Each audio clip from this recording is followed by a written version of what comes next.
Assalamualaikum warahmatullahi wabarakatuh. Perkenalkan, nama saya Sonia Albaida dengan nomor induk 190102010284, mahasiswa semester 6, lokal 19D, Prodi Hukum Keluarga Islam Fakultas Syariah UIN Antasari Banjarmasin. Tujuan saya membuat video ini untuk memenuhi tugas akhir mata kuliah alternatif penyelesaian sengketa. Baik, langsung saja, yaitu yang pertama, perjanjian dan penerapan klausul arbitrase. Perjanjian arbitrase adalah suatu kesepakatan berupa klausul arbitrase yang tercantum dalam suatu perjanjian tertulis dan dibuat para pihak sebelum timbulnya sengketa atau setelah timbulnya sengketa.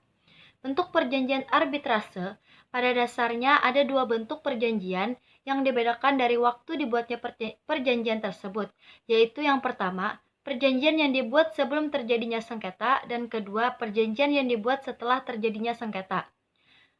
Klausul arbitrase adalah suatu ketentuan yang tercantum di dalam kontrak dagang atau perjanjian lainnya, bahwa apabila di kemudian hari timbul suatu sengketa berkenan dengan perjanjian tersebut, maka penyelesaian diserahkan atau dilakukan secara arbitrase. Kalau klausul arbitrase dibuat setelah munculnya sengketa, maka ia berperan sebagai bukti formal bahwa pihak yang bersengketa telah sepakat untuk melakukan penyelesaian melalui arbitrase. Kesepakatan ini penting agar permohonan arbitrase bisa dikabulkan oleh lembaga arbitrase yang ditunjuk. Yang kedua, kewenangan arbitrase. Arbitrase adalah cara penyelesaian suatu sengketa perdata di luar pengadilan umum yang didasarkan pada perjanjian arbitrase yang dibuat secara tertulis oleh pihak yang bersengketa. Perjanjian arbitrase adalah suatu kesepakatan yang tercantum dalam suatu perjanjian tertulis yang dibuat para pihak sebelum timbulnya sengketa atau sesudah timbulnya sengketa. Pemahaman mengenai arbitrase ini menjadi suatu yang penting untuk menyelesaikan sengketa pada kedua belah pihak, yang dapat ditempuh beberapa alternatif penyelesaiannya, yaitu melalui negosiasi, mediasi, pengadilan, dan arbitrase. Adapun kewenangan hukum suatu badan arbitrase lahir dari yang pertama, yaitu instrumen hukum, yang mana baik secara internasional ataupun nasional adalah persyaratan utama untuk lahirnya kewenangan hukum atau jurisdiksi badan arbitrase. Untuk instrumen hukum ini,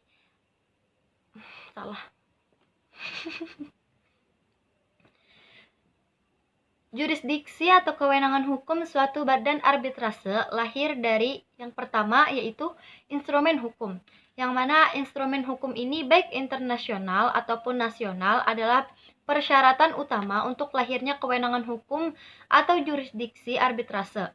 Untuk instrumen hukum nasional, batas-batas kewenangan suatu badan arbitrase ditentukan oleh keputusan badan legislatif yang membuat peraturan perundang-undangan di bidang arbitrase. Kesepakatan para pihak adalah persyaratan tambahan untuk lainnya kewenangan hukum arbitrase. Kewenangan yang dimiliki oleh Yang kedua, kesepakatan para pihak ini adalah suatu persyaratan tambahan untuk lahirnya kewenangan hukum badan arbitrase. Adapun kewenangan yang dimiliki oleh arbitrase terbagi menjadi dua, yaitu kewenangan absolut dan prinsip umum dari arbitrase. Yang ketiga yaitu syarat beracara di arbitrase, syarat arbiter, pengangkatannya, dan hak ingkar.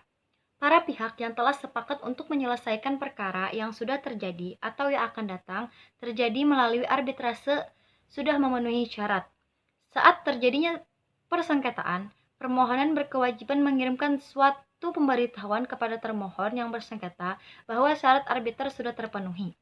Adapun syarat-syarat untuk menjadi seorang arbiter menurut pasal 12 Undang-Undang Nomor 30 Tahun 1999, yaitu yang pertama, cakap melakukan tindakan hukum, yang kedua, berumur paling rendah 35 tahun, yang ketiga, tidak mempunyai hubungan keluarga, saudara, atau semenda sampai dengan derajat kedua dengan salah satu pihak yang bersengketa. Yang keempat, tidak mempunyai kepentingan finansial atau kepentingan lain atas putusan arbitrase. Yang kelima, memiliki pengalaman serta menguasai secara aktif di bidangnya paling sedikit 15 tahun dengan ketentuan bahwa hakim, jaksa, panitera, atau pejabat peradilan lainnya tidak dapat ditunjuk atau diangkat sebagai arbiter. Terhadap arbiter dapat diajukan tuntutan ingkar apabila terjadi cukup alasan dan cukup bukti otentik yang menimbulkan keraguan bahwa arbiter akan melakukan tugasnya tidak secara bebas dan akan berpihak dalam mengambil putusan.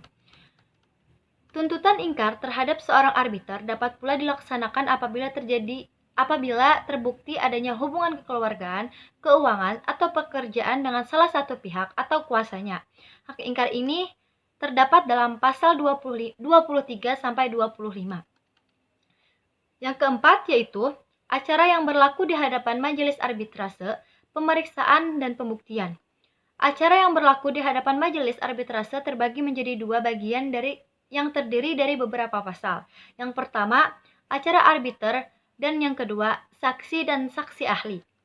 Tata cara pemeriksaan sengketa arbitrase meliputi semua pemeriksaan sengketa dilakukan secara tertutup. Bahasa yang digunakan yaitu bahasa Indonesia, kecuali atas persetujuan arbiter atau majelis arbiter, para pihak dapat memilih bahasa lain yang akan digunakan. Para pihak yang bersengketa mempunyai hak dalam kesempatan yang sama dalam mengemukakan pendapatnya masing-masing. Para pihak yang bersengketa dapat diwakili oleh kuasanya dengan surat kuasa khusus. Pihak ketiga di luar perjanjian arbitrase dapat turut serta dan menggabungkan diri dalam proses penyelesaian sengketa melalui arbitrase dengan syarat terdapat unsur kepentingan yang terkait. Keturutsertaan disepakati oleh para pihak yang bersengketa dan disetujui oleh arbiter atau majelis arbitrase. Para pihak bebas untuk menentukan acara arbitrase yang digunakan dalam pemeriksaan sengketa, dengan syarat harus dituangkan dalam perjanjian yang tegas dan tertulis. Proses pembuktian dalam pemeriksaan sengketa arbitrase yaitu melalui pembuktian alat-alat bukti oleh para pihak dan pembuktian dengan saksi atau saksi ahli. Yang kelima yaitu produk arbitrase, binding opinion, dan putusan. Binding opinion atau pendapat arbitrase adalah pendapat mengikat yang diberikan oleh suatu lembaga arbitrase yang diajukan oleh pihak dalam suatu kontrak terhadap suatu masalah atau hubungan tertentu dari suatu perjanjian. Sedangkan putusan adalah putusan akhir yang diberikan arbitrase terhadap suatu perkara di antara para pihak. Dalam binding opinion, memuat beberapa hal yang diantaranya penafsiran ketentuan yang kurang jelas dan penambahan atau perubahan pada ketentuan yang berhubungan dengan munculnya keadaan yang baru. Sedangkan dalam putusan, memuat hal-hal yang diantaranya kepala putusan yang berbunyi, demi keadilan yang berdasarkan ketuhanan yang Maha Esa. Nama lengkap dan alamat para pihak, uraian singkatan sengketa, pendirian para pihak, nama lengkap dan alamat arbiter, pertimbangan dan kesimpulan arbiter atau majelis arbitrase mengenai keseluruhan sengketa, pendapat tiap-tiap arbiter dalam hal terdapat perbedaan pendapat dalam majelis arbitrase, amar putusan, tempat dan tanggal putusan, serta tanda tangan arbiter atau majelis arbitrase. Berdasarkan pasal 60 Undang-Undang Arbitrase bahwa putusan arbitrase bersifat final dan mempunyai kekuatan hukum tetap dan mengikat para pihak. Para pihak harus menghormati dan tunduk kepada kepala putusan arbitrase terhadap dengan melaksanakan isi keputusan arbitrase atas dasar itikat baik. Berdasarkan Undang-Undang Nomor 30 Tahun 1999 tentang arbitrase dan alternatif penyelesaian sengketa, pelaksanaan atau putusan eksekusi putusan tersebut menjadi dua macam, yaitu eksekusi putusan arbitrase secara sukarela, yaitu eksekusi putusan secara paksa, yaitu yang melibatkan pengadilan. Namun, sebelum pengadilan mengeluarkan perintah eksekusi, putusan arbitrase tersebut juga harus melalui tahapan pengujian atau pemeriksaan di pengadilan yang nantinya bisa diterima, ditolak, atau dapat dibatalkan dari permohonan para pihak. Yang keenam yaitu pelaksanaan putusan arbitrase dan mekanisme eksekusi. Pelaksanaan putusan atau eksekusi putusan merupakan realisasi dari kewajiban para pihak yang bersangkutan untuk memenuhi prestasi yang tercantum dalam putusan tersebut.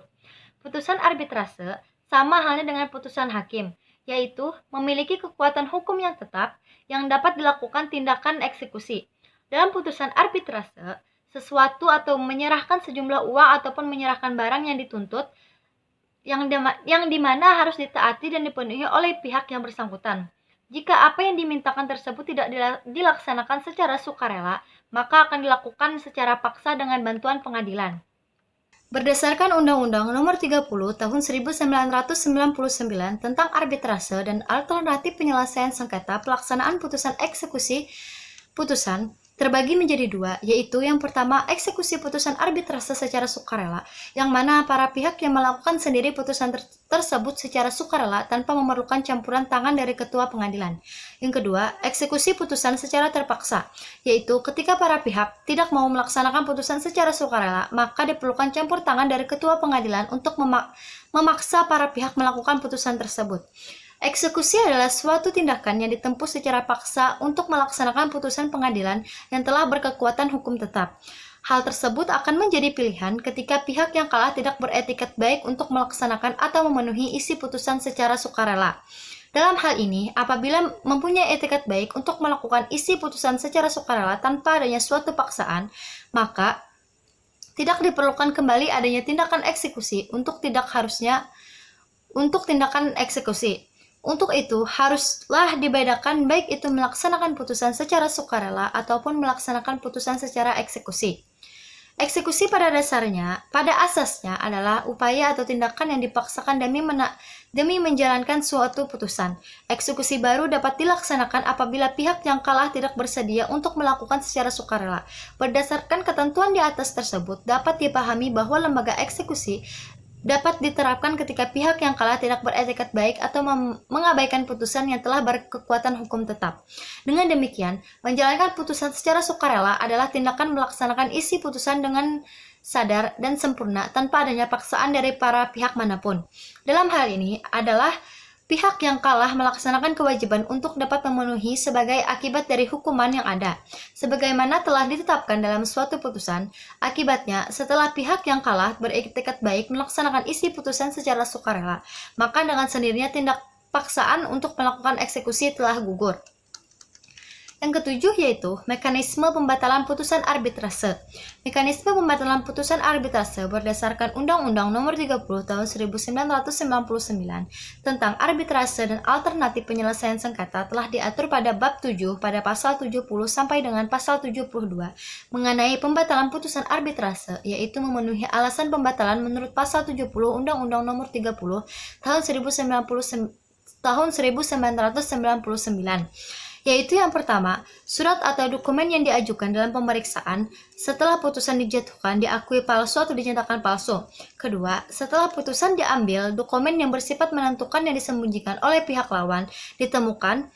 Atau ketiga, putusan diambil dari hasil tipu muslihat yang dilakukan oleh salah satu pihak dalam pemeriksaan sengketa. Adapun unsur-unsur pembatalan dalam pasal 70 menurut penjelasannya tersebut harus dibuktikan dengan putusan pengadilan. Putusan pengadilannya menetapkan terbukti atau tidaknya alasan yang menjadi dasar pembatalan dapat digunakan menjadi dasar pertimbangan bagi hakim untuk mengabulkan atau menolak permohonan.